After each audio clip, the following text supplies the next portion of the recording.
Going to review some Beretta Airlight II knives in 3 different sizes in this video. These come to you courtesy of a very faithful Nutnfancy subscriber. I know there's a lot of you guys out there. I appreciate each and every one of you guys. This one is Bucket Full of Chicken. Kind of a weird YouTube name. Cool dude though. Not sure if he's pulling down a job at KFC or what's going down there. But I agreed to take shipment of these knives for review purposes, and here they is. All 3 of them. You're looking at the Beretta Airlight II in large size. Talk about that one. Here's his everyday carry knife with a fair amount of use on it. This is an Airlight II in medium size. The bottom one's new, the middle one has been used a lot, and here's an Airlight in small size. Isn't that cute? It's kind of a precious little lineup there. Let's talk about each one. There's some good points and some bad points, I think, on these blades. And to be honest, I'm going to start with the bad. Dude, if you're going to call them an Airlight, I'm talking to Beretta here. Beretta, if you're going to be calling these Airlight, then make them Airlight. But they are totally not that. This large one weighs out at 4.2 ounces. Now, as you can see, you know I hate fingerprints on my blades when I'm videoing, so bear with me. And they're not my blades, but still they're on video, so let's clean them up. But if you're going to make them Airlight, i.e. laser cut the blades out like they've done to these ones here, hey, I'm all for that. Do it. But why don't you follow through by making a lightweight handle? And they did not do that. It has full stainless steel lined handles that aren't even drilled out or skeletonized to any degree whatsoever. You can see they're solid stainless steel. And then they have like a plastic exterior scale on it, probably Zytel or some other type of polymer. So they kind of missed the mark on that. They call them Airlight, but they're not. The large one weighs 4.2 ounces, which I think is not Airlight. The medium one weighs 3.4 ounces. And these aren't outlandish weights, I realize that. But again, I'm going to take them to task for the name and what they intend it to do. 2.2 ounces for the small one, which is more reasonable. But heck, if they would have put aluminum scales on these or skeletonized it, you could have taken off about an ounce, maybe sub-ounce off of each of these, at least the large and the medium one. So, not too cool on that. If you're going to call them Airlight, make them Airlight. You know, make them super lightweight. When you pick this up, it feels very light in the front. I wonder why. Not so much in the handle. Handle is heavy. So, let's start by talking about the blade. So that's going to be a criticism I'm going to level against the Berettas, that they should have adhered to their design objective. They kind of started real good up here, kind of lost sight of what they were trying to do back here on the handle. Now, the blade itself is made of Aus 6 steel in all 3 models, and I'm not a big fan of Aus 6. I think it's soft. I used it a lot in CRKT knives, that's Columbia River Knife and Tool. Hated it. It just would not keep an edge. Now, granted, there's different versions of it, probably some different heat treats out there. Don't know about Berettas, and I'm not going to find out. Again, these are not my knives. I'm not going to use them. It's just tabletop review. But Aus 6 is not a favorite steel for Nutnfancy. There's a lot more affordable options out there that will hold an edge better than this steel wheel. Or steel will, can't speak. Not a huge fan. Now, that being said, is it a showstopper for a knife that otherwise you would like? No, it's not. It's easy enough to sharpen. It's tough. I mean, here's his everyday carry knife. You can see he's put some use on this thing. Told me about some repair he made on it too. I'm not sure. It's kind of cool. It's got some warrior use on it. Logo's all worn off. That's all cool. Shows use. Anyways, the Aus 6 not so popular with Nutnfancy. The blade itself is shaped nicely. It's kind of a drop point design, and yes, it's got those big old laser cut portions out of it. This would be a reason why I probably would have never added this knife to my inventory. Just because I'm not a fan of cutout blades like this. You know, I don't know if they'd get caught in material. I highly doubt they would. But they could get mucked up and just be kind of a cleaning hassle. In other words, maybe some blood, guts, whatever you're using the knife for could get jammed up in there. The looks are very subjective. You might like the cutout looks, maybe you don't. Just depends. I actually can, now that I've seen it in person, I don't mind them. It's not a horrible looking design, and also I like the blade shape. The blade shape's nice. Now, a disadvantage by going with those cutouts is they're not going to, I'm going to use a Victorinox Solo for my pointer, and for size reference, there you have it, for the Airlight II. But the cutout portions here, since they're right here, they cannot start a run for the edge until they go about mid down on the spine, and I'm not a fan of that. I like flat ground, or run that bevel up higher.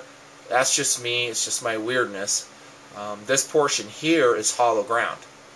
And I will say that all these Airlights are razor sharp. They're very sharp out of the box. Well done on that, Beretta.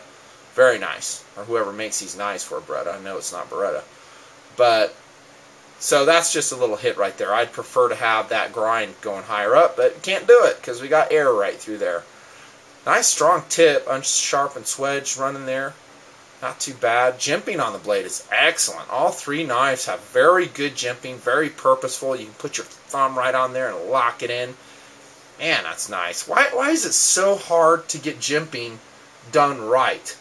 And I'm going to give a hit against a Benchmade design here, and that's the Benchmade Pika 2. Sounds like Pikachu.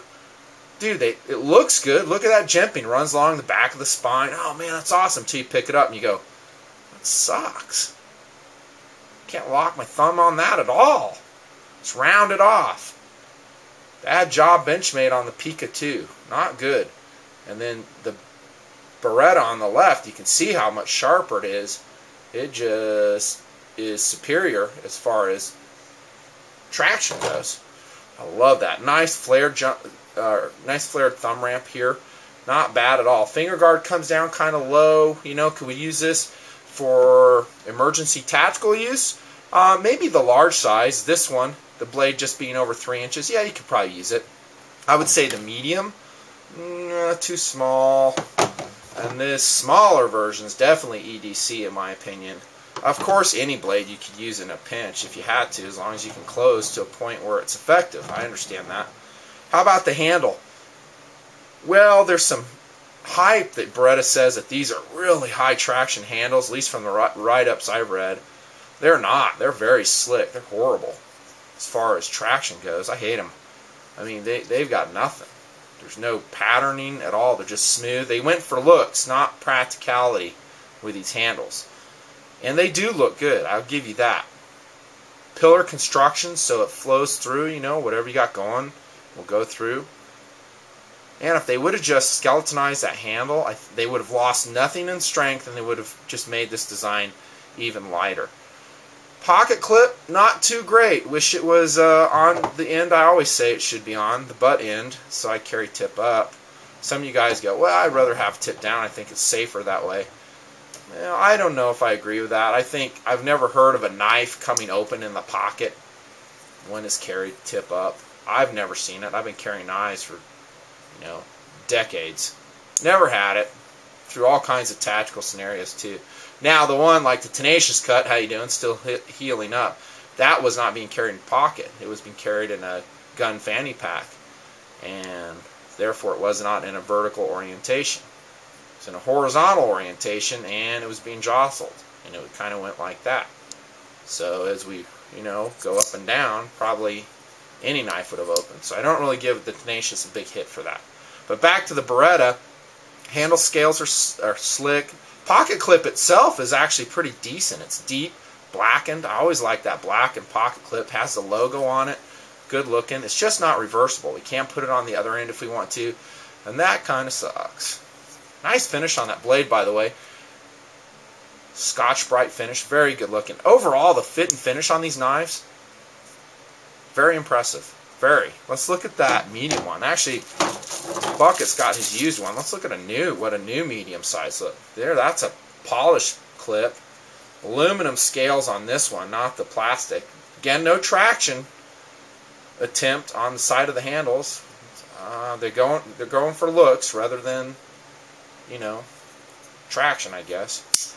By the way, these knives come out fast. Man, they're fast. They're, I don't know, phosphor. Yeah, they are phosphor bronze bushings as I look inside there. They just rock. Very fast, very tight lockup, no side-to-side play, no up and down. All that's good. So there is really a lot to like about the Beretta Airlight II. A lot. Man, they come out fast. I love it when a knife comes out fast. And speaking of not fast, again, the Pikachu. Not a fast blade. I'll tell you why in my review of that coming out. Don't bug me about it. Trust me, it's coming. So that's the medium size. Let's take a quick peek at the small. That's a nice little EDC blade, 2.2 ounces. Even though it's not a skeletonized handle, it's less critical when you get a knife of this size. Very tiny. And it's got the blade. I actually like this. I like all three of them. The criticism I level are actually pretty minor. How much are they? I guess Bucket tells me that this one's around the $25 mark, if you can find it. And the large and the medium are going to be running, of course, your mileage may vary, but it might be running around $48 for the large. That was at knivesplus.com. And then $46 for the medium. So kind of on the pricey side, if you ask me, for these two models at least. Again, I'm cheap, I know. $46, $50 ain't that much to pay for it. But when I get to, I don't know, above $30, I'm going to be a lot more picky about the blades I'm getting. And I generally do not like stainless steel handled blades. I don't like the feel of them. I don't like the heft in the back here. That's just me. Speaking of handle, the jimping's great, but there's nothing here that you're going to get traction on. It's slick. A little bit of jimping on the liner lock, which, by the way, is thin.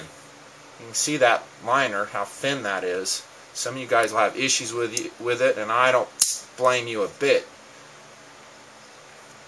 So, not sure how strong that lock will be with hard use, at least in the large model, where we could maybe take this into the arena of emergency tactical. I'd pretty much classify all these blades as EDC blades. And good ones at that. I think they'd be fine. Yeah, they got soft steel. Don't know if I care for the handles, which are stainless steel slabs with scales slapped on them. But on the upside, the Beretta Airlight IIs are good looking knives. They're well finished. They have a lot of quality to them. And they deploy wickedly fast, lock up tight.